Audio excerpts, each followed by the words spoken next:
Muy buenas tardes, días o noches. Yo soy Lani y les doy la bienvenida a la Librería Encantada, donde cada página es un hechizo y cada historia una puerta a lo desconocido. Aquí, las palabras cobran vida y juntos nos sumergiremos en mundos fascinantes, personajes inolvidables y relatos que dejarán huella en el alma. Así que toma asiento, prepárate una bebida y déjate envolver por la magia de la lectura.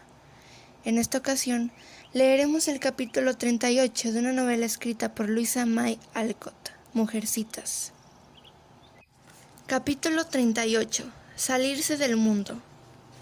En Francia, las muchachas se aburren mucho hasta que se cansan, momento en el que Vive la Liberté pasa a ser su consigna.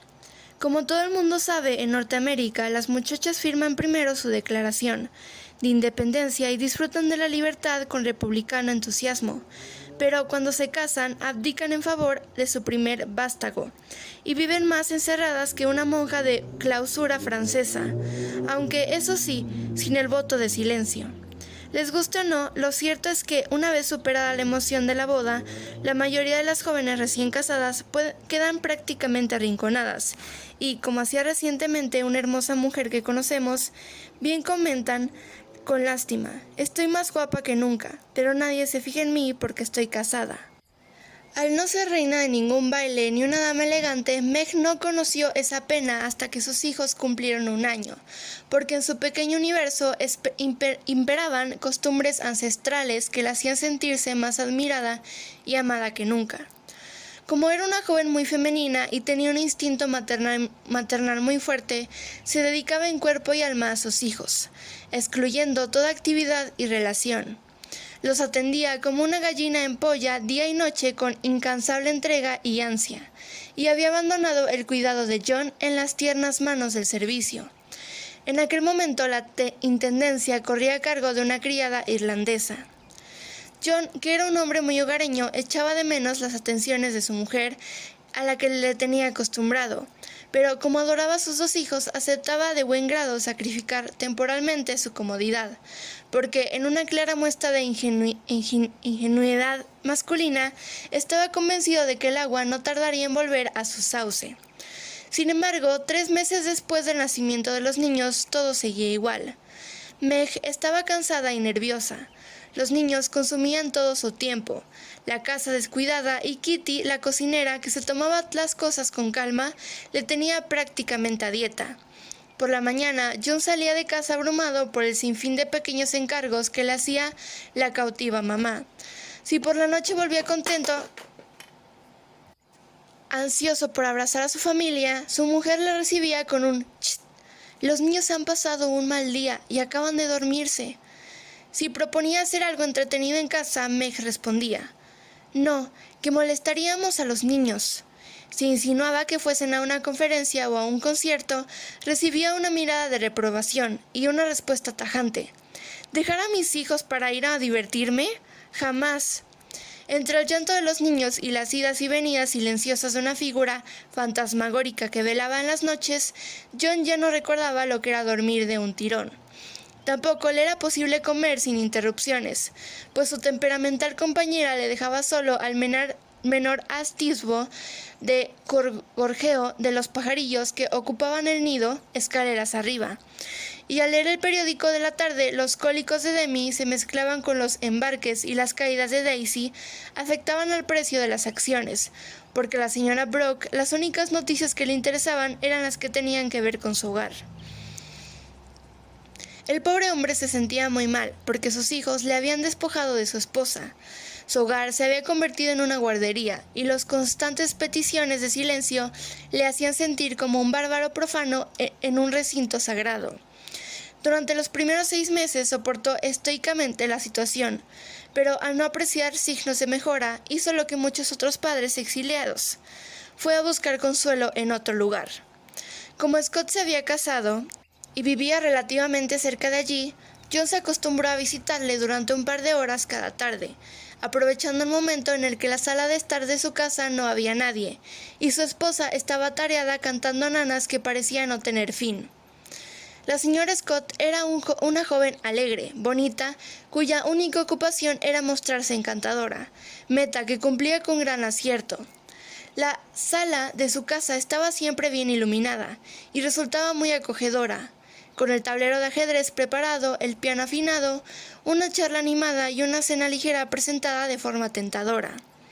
De no haberse sentido tan solo, John habría preferido estar junto al hogar de su chimenea, pero tal y como estaban las cosas, agradecía la oportunidad que le brindaban sus vecinos. Al principio, Meg no tuvo inconveniente en aceptarlo. Sintió cierto alivio al saber que John pasaría un buen rato en un lugar de dormitar en la sala o dar vueltas por la sala haciendo ruido y despertando a los niños. Sin embargo, con el tiempo, cuando los problemas de detención de sus hijos fueron cosa del pasado y los pequeños dioses empezaron a dormir a horas más adecuadas, lo que permitía a mamá un mayor descanso, empezó a echar de menos a John. El cesto de labores no era una compañía suficiente si él no estaba allí, frente a ella, con su bata vieja, cómodamente instalado ante la chimenea, chamuscándose las zapatillas en el guardafuegos. No estaba dispuesta a pedirle que se quedase con ella en casa, pero se sentía ofendida por el hecho de que él no lo hiciese sin que él lo solicitase. Estaba nerviosa y cansada, y de tanto atender y cuidar a los otros cayó en ese estado de ánimo que puede afectar a la mejor de las madres cuando el cuidado de la familia se convierte en una pesada carga. El deseo de moverse les roba un buen humor, y la excesiva pasión por esa flaqueza de las mujeres norteamericanas, que es la tetera, las lleva a estar más alteradas que nunca. Sí, decía mirándose en el espejo, me estoy volviendo vieja y fea. John ya no me encuentra atractiva, y por eso deja de lado a su marchita mujer, y se va a disfrutar de su bonita vecina, que no tiene tantas obligaciones. En fin, los niños me quieren. No les importa si estoy delgada y pálida, o si no tengo tiempo para arreglarme el cabello. Ellos son mi consuelo, y algún día John comprenderá que merecía la pena sacrificarse por ellos. ¿Verdad que sí? Daisy contestaba a la dramática pregunta de su madre con gorgojeo, o bien era Demi quien respondía con un gritito, tras lo cual Meg dejaba a un lado los lamentos, y se daba un festín maternal que le permitió olvidar por un tiempo su soledad. Sin embargo, a medida que John se interesaba cada vez más por la política y que sus visitas a Scott para discutir asuntos de interés se alargaban, sin tener en cuenta de que Meg le necesitaba, el dolor de la joven esposa crecía. Aún así no dijo nada a nadie hasta que un día su madre le encontró, hecho un mar de lágrimas, e insistió en que le contaras la causa, porque llevaba un tiempo observando a su hija y sabía que algo la preocupaba. Mamá, no podría compartir esto con nadie más, pero en verdad necesito un consejo, porque si John sigue así, seguiré como una madre viuda, explicó la señora Brooke con aire dolido mientras se secaba las lágrimas con el babero de Daisy. ¿Seguir cómo, querida?, preguntó la madre, inquieta. Se pasa el día fuera de casa, y por la noche, cuando quiero verle, está siempre de visita en casa de los Scott. No es justo que yo me ocupe de las tareas más duras y no pueda divertirme nunca. Todos los hombres son unos egoístas, hasta el mejor de ellos. Lo mismo podré decirse de las mujeres. No juzgues a John hasta que hayas comprendido en qué te has cerrado tú. Pero desatenderme no tiene justificación alguna. ¿Acaso no la has desatendido tú antes? Mamá, por favor, pensé que estabas de mi parte. Por supuesto que lo estoy, querida, pero creo que la culpa de lo que ocurre es tuya. No te entiendo. Deja que te lo explique. ¿Acaso John te desatendía, como tú dices, cuando pasabas con él su único momento de ocio, es decir, las tardes? No, pero ahora no puedo estar tanto con él. Mamá, tengo 2 hijos a los que atender. Yo creo que podrías combinarlo todo, querida. Es más, creo que deberías hacerlo. ¿Te puedo ser franca sin que olvides que soy tu madre y te quiero? Por supuesto, mamá. Háblame como si siguiese siendo tu pequeña Meg. Últimamente siento que necesito más que nunca que alguien me enseñe, porque los niños dependen de mí para todo. Meg acercó la silla a la de su madre y, con un niño en el regazo de cada una, las 2 mujeres se mecieron y charlaron animadamente, como si el hecho de ser ambas madres las uniese más que nunca. Has cometido un error muy frecuente en las jóvenes esposas, que es olvidar al marido por el cuidado de los niños. Es comprensible y natural, Meg, pero no te recomiendo que pongas remedio antes de que la distancia entre ambos sea insalvable. Los hijos deben servir para unir a los padres, no para separarlos. No te comportes como si fuesen solo tus hijos, y John no tuviese nada que ver con ellos. Llevo semanas observando lo que pasa, pero no he querido decir nada hasta que fuese el momento oportuno. Tengo miedo de no poder arreglarlo. Si le pido que se quede en casa, pensará que estoy celosa, y se lo tomará como un insulto a su persona. No entiende que quiero estar con él, y no encuentro las palabras para explicárselo. Pues haz que vuestra casa sea tan acogedora que no tenga ganas de marcharse. Querida, él está deseando permanecer en su hogar, pero esta casa sin ti no es un hogar, y tú siempre estás en la habitación de los niños. ¿No debería estar allí? No siempre. Pasar tanto tiempo encerrada te altera los nervios, y entonces no estás en condiciones para casi nada. Además, te debes tanto a John como a los niños. No descuides a tu marido por tus hijos. No le pidas que se calle y salga de la habitación de los niños. Enséñale a que te ayude. Su presencia es tan importante como la tuya. Los niños también le necesitan. Muéstrale que puede hacer y lo hará encantado y lleno de bondad. Eso os beneficiará a todos. ¿Lo crees de verdad, mamá? Sé que es así, Meg, porque lo he probado. Rara vez doy un consejo si no he tenido ocasión de probar su validez. Cuando tú y yo erais pequeñas, pasé por lo mismo que tú. Sentía que no cumplía con mi deber si no me entregaba por entero a vosotras. Tu pobre padre se dedicó a sus libros después de que yo rechazara todas sus ofertas de ayuda, y me dejó que experimentara a mis anchas. Me esforcé cuanto pude, pero yo era demasiado para mí. Fui tan permisiva con ella que casi la malcrié. Tú no gozabas de buena salud, y me volqué en ti hasta que yo misma caí enferma. Entonces tu padre acudió a mi rescate. Se hizo cargo de todo sin perder la calma. Me mostró cuán útil podría ser y yo comprendí el error que habría cometido. Es algo que no he olvidado, y por eso siempre cuento con él para todo. Ese es el secreto de nuestra felicidad familiar. Él no permite que su trabajo le mantenga al margen de las obligaciones y preocupaciones de la casa, y yo procuro que mis deberes domésticos no me impidan interesarme por sus metas profesionales. Cada uno se preocupa de sus asuntos, pero en lo referente a la casa lo hacemos todo juntos siempre. Es cierto, mamá. Mi mayor deseo es ser con mi marido y mis hijos lo que tú has sido para nosotras. Muéstrame cómo. Haré lo que me digas. Siempre has sido una hija muy obediente, querida. Bien, veamos. Yo en tu lugar dejaría que John participase más en el cuidado de Demi, porque un niño necesita siempre seguir un ejemplo, y nunca es demasiado pronto para empezar a formarle. Luego haría lo que te he aconsejado tantas veces, permitir que Hannah te eche una mano. Es una haya estupenda, de modo que tú puedes dejar a tus preciosos hijos en tus manos y encargarte más de la casa. Tú necesitas más actividad. Hannah agradecerá el descanso y John recuperará a su mujer. Sal más. Tienes que ocuparte de todo sin perder la alegría, porque que haya un buen ambiente en tu casa depende de ti. Si tú te deprimes, los demás no podrán levantar la cabeza. Procura interesarte por las cosas que agradan a John. Habla con él, pídele que te lea, intercambia de ideas, ayudaos el uno al otro de ese modo. No te encierres en una sombrerera por el hecho de ser mujer. Debes conocer qué ocurre en el mundo, formarte para participar en los cambios que se producen, porque te afectan tanto a ti como a los tuyos. John es tan inteligente que temo que si empiezo a hacer preguntas sobre política y esas cosas, llegue a la conclusión de que soy estúpida. No creo que eso ocurra. El amor cubre todos los fallos, y ¿a quién le puedes preguntar con mayor confianza que a él? Pruébalo y verás cómo tu compañía le resulta mucho más agradable que las cenas de la señora Scott. Lo haré. Pobre John, me temo que le he desatendido demasiado, pero pensaba que hacía lo correcto, y él nunca ha protestado. Imagino que no quería mostrarse egoísta, pero seguramente se ha sentido muy abandonado. Meg, estáis en ese punto en el que muchos jóvenes matrimonios se distancian, y, sin embargo, es cuando más unidos debéis permanecer.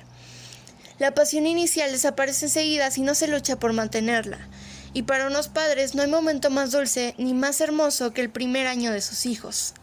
No permitas que John sea un extraño para los niños, ya que ellos le ayudarán más que nada a mantenerse a salvo en este mundo de retos y tentaciones. y vuestros hijos os pueden enseñar a conoceros y querernos más el uno al otro. Bueno, querida, he de irme. Piensa en lo que te he dicho, y si te parecen adecuados, sigue mis consejos. Que Dios os bendiga a todos».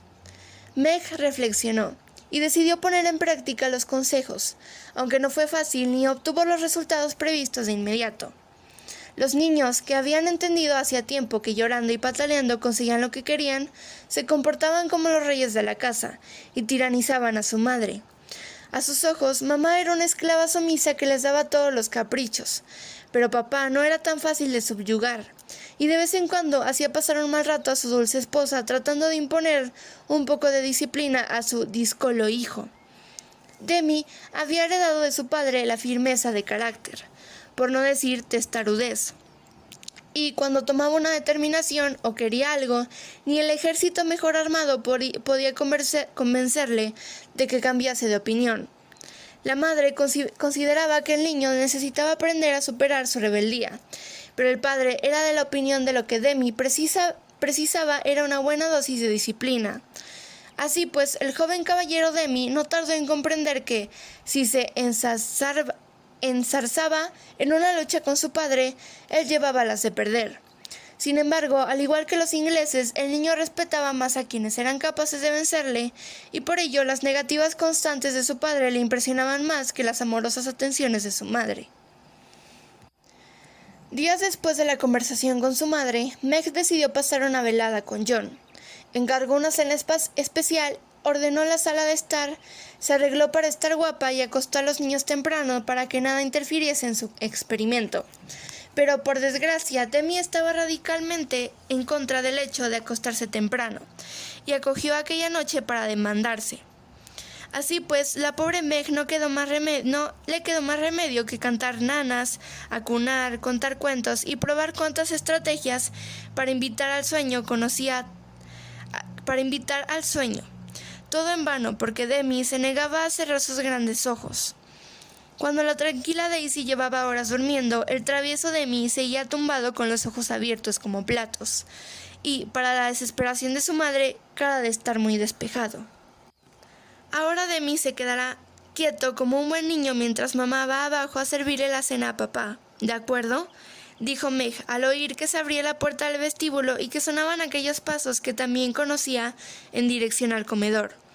«¡Yo, cena!», exclamó Demi, dispuesta a sumarse a la fiesta. «No, tú no vas a cenar con nosotros, pero te guardaré un poco de pastel para el desayuno si te duermes como Daisy. ¿Qué te parece, cariño?» «Sí». Dicho esto, Demi cerró los ojos con fuerza como si quisiese recuperar de golpe el sueño atrasado, y pudiese así acelerar la llegada ansiada del día siguiente. Meg aprovechó la ocasión para salir sin hacer ruido y correr escaleras abajo para dar la bienvenida a su esposo, y con una gran sonrisa se habría recogido el cabello con un gran lazo azul, porque sabía que era el color favorito de su marido. Cuando él la vio, quedó gratamente sorprendido y comentó: «Vaya, mamá, qué alegre estás esta noche. ¿Esperas visitas?» «Solo a ti, cariño». «¿Acaso es nuestro aniversario o el cumpleaños de alguien?» «No, querido. Simplemente me he cansado de llevar siempre ropa pasada de moda y me he puesto guapa. Tú siempre te arreglas para cenar, por muy cansado que llegues. ¿Por qué no habría de hacerlo yo también cuando tenga tiempo?» «Yo lo hago por respeto a ti, querida», dijo John, que era un hombre muy tradicional. «Pues lo mismo digo, señor Brooke». Meg se echó a reír con la tetera en la mano, y más joven y hermosa que nunca. «Vaya, qué delicia, es como en los viejos tiempos. Qué té tan bueno, lo beberé a tu salud, querida». John tomó un traguito feliz y tranquilo. Sin embargo, la calma duró poco, pues en cuanto dejó la taza sobre la mesa, el pomo de la puerta giró misteriosamente, y una vocecita impaciente dijo desde el otro lado: «Adri, mi hambre». Este niño travieso. Le he dicho que se durmiera, pero aquí está. Ha bajado por las escaleras y va a coger un constipado por andar descalzo, explicó Meg yendo a abrir la puerta.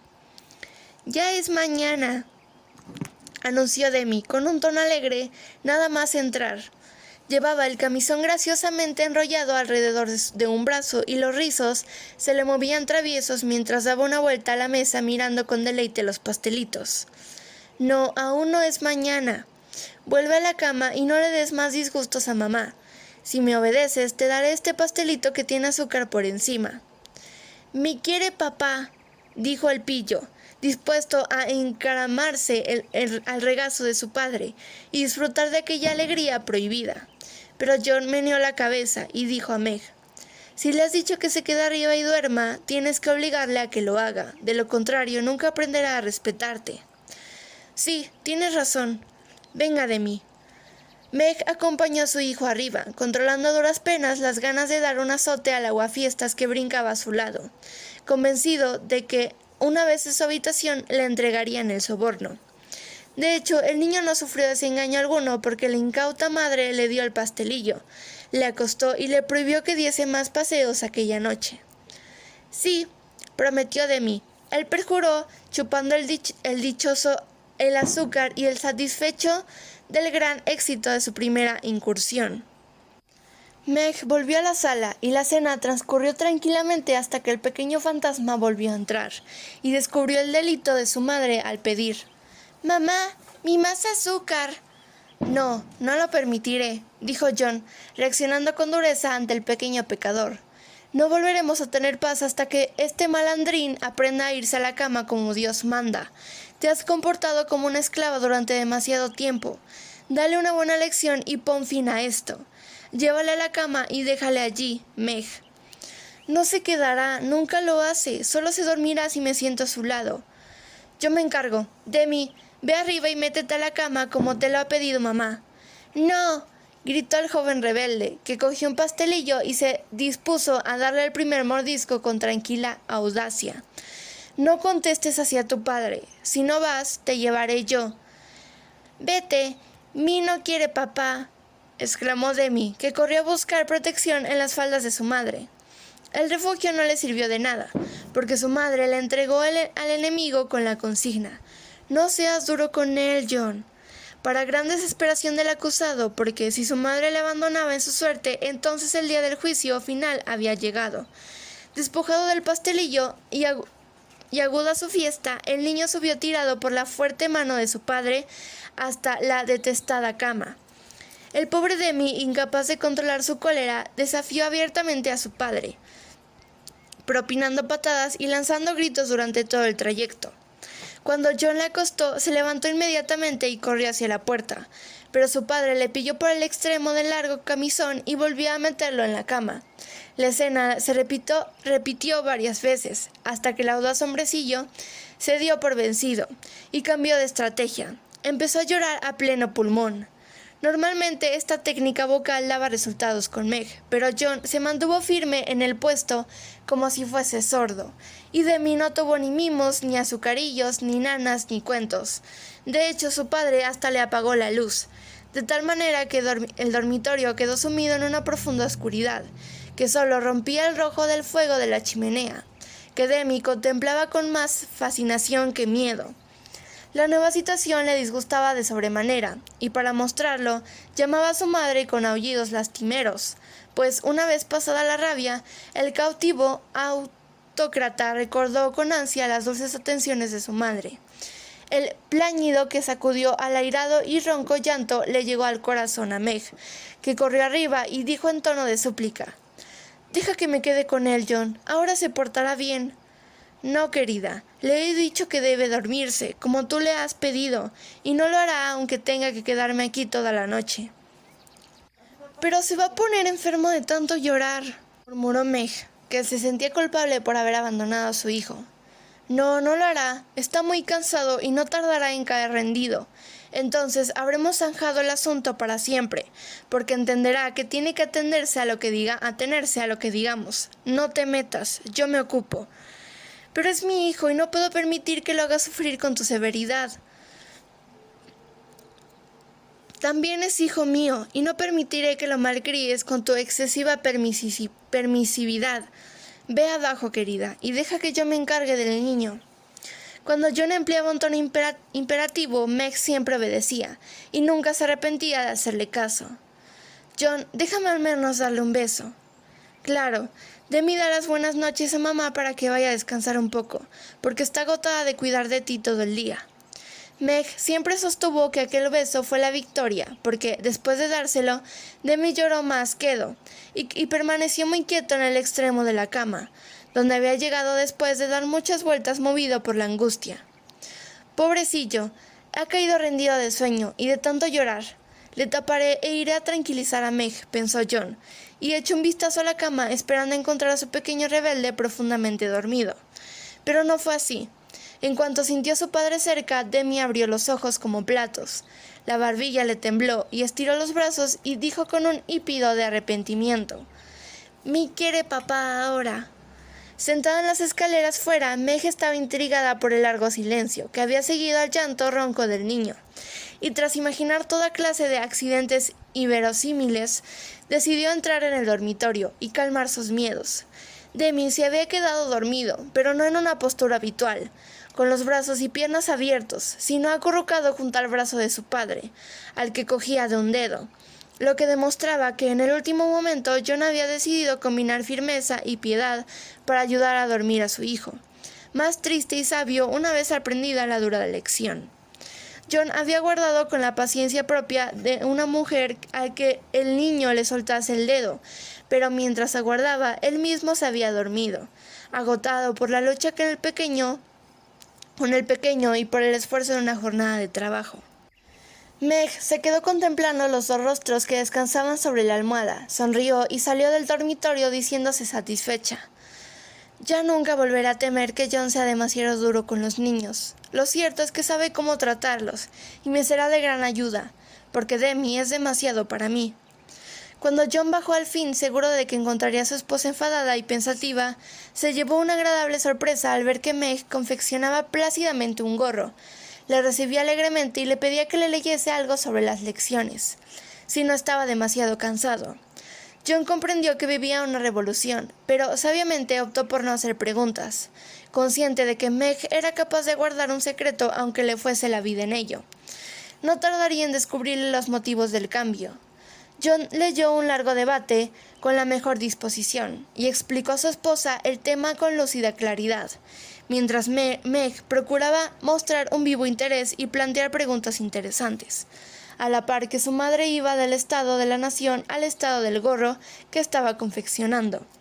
Sin embargo, aunque no dijo nada, negó la conclusión de que la política era tan desagradable como las matemáticas, y que los políticos parecían no hacer nada salvo insultarse los unos a los otros.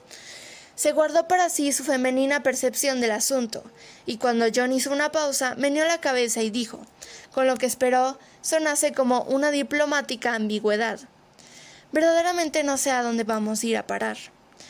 John rió y la miró durante unos segundos, mientras ella colocaba el gorro en un arreglo de tul y flores con un interés que su arenga no había conseguido despertar. «Puesto que ella finge interesarse por la política para agradarme, justo es que yo me interese por lo que ella hace», se dijo John. «Pues entonces», comentó, «qué bonito, ¿es un bonete de mañana?» «Querido, es un gorro, es para ir a conciertos y al teatro». «Te ruego que me perdones, es tan pequeño que lo he confundido con uno de esos tocados que usas a veces. ¿Cómo consigues que no se caigan?» «Las cintas se sujetan bajo la mandíbula con un botón, así».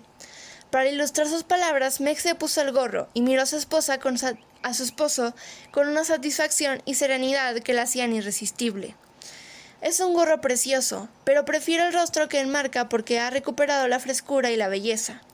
Y John besó el rostro sonriente de su esposa e hizo caso omiso del botón de rosa. «Me alegra que te guste porque quería pedirte que me llevases a un concierto una de esas noches. Necesito un poco de música para entonarme. ¿Te gustaría?» «Por supuesto, lo haré encantado. Iremos a donde te apetezca. Has estado encerrada mucho tiempo. Te sentará bien salir y será un placer para mí. ¿De dónde has sacado esta idea, mamá?» «Bueno, el otro día tuve una charla con mi madre y le conté lo nerviosa e irritable que estaba. Y además, ella me comentó que necesitaba un cambio y dejar que me preocupara por todo. Hannah vendrá a echarme una mano con los niños, para que yo me pueda ocupar un poco más en la casa, y salir a divertirnos de vez en cuando. Así que no me volveré una vieja fea y gruñona antes de tiempo. Vamos a probar, John. Creo que merece la pena por ti y por mí, porque últimamente te he estado descuidando mucho y me siento muy mal por ello. Quiero que nuestra casa vuelva a ser lo que era. Supongo que no tendrás inconveniente, ¿verdad? No me molestaré en referir la respuesta de Johnny como el pobre gorro se salvó por los pelos de la ruina. El caso es que yo no tuve inconveniente alguno, habida cuenta de los cambios que progresivamente se instalaron en la casa y en la vida de sus habitantes. No es que el hogar se tornara un paraíso, pero todos se sintieron mejor con el sistema de división de labores. El firme y sensato John metió en cintura a los niños, que empezaron a acatar las órdenes de sus padres, y Meg recuperó el ánimo y se tranquilizó gracias a una mayor actividad, más tiempo de ocio y el placer de conversar con su inteligente marido. La casa volvió a ser nuevamente un hogar, y John ya no sintió el deseo de salir, salvo en compañía de Meg. Ahora los Scott visitaban a los Brooke y encontraban una casa pequeña pero llena de la dicha en la que vivía una familia feliz. Hasta que la alegre Sally Moffat se sentía a gusto allí. «Tu casa siempre es tan tranquila y agradable, Meg. Me siento muy bien venir a verte», solía decir mientras lo miraba todo con curiosidad, como si pretendiese descubrir el secreto para reproducirlo en su gran mansión, llena de magnífica soledad, en la que no vivían niños rebeldes y dichosos, y donde Ned se había hecho un mundo a su medida en la que ella no tenía cabida. No sería justo decir que John y Meg conquistaron la felicidad conyugal de inmediato, pero sí descubrieron una de sus claves, y con el tiempo aprendieron a sacarle partido. Así, cada año de casados profundizaban más en el amor verdadero y en el respeto mutuo, que estaban al alcance de los más pobres y que ni los más ricos pueden comprar. Esa debería ser la única razón por la que la joven esposa quería salirse del mundo, para estar a salvo de su febril actividad y cuidar amorosamente de sus hijos, sin permitir que las penas, la falta de dinero o la edad le afligían, para caminar siempre de la mano de un compañero fiel, en lo bueno y lo malo, y descubrir, como lo hizo Meg, que el reino que mayor felicidad puede aportar a una mujer es su hogar, y que saber dirigirlo, no como una reina, sino como una madre y esposa, es, además de un arte, un gran honor.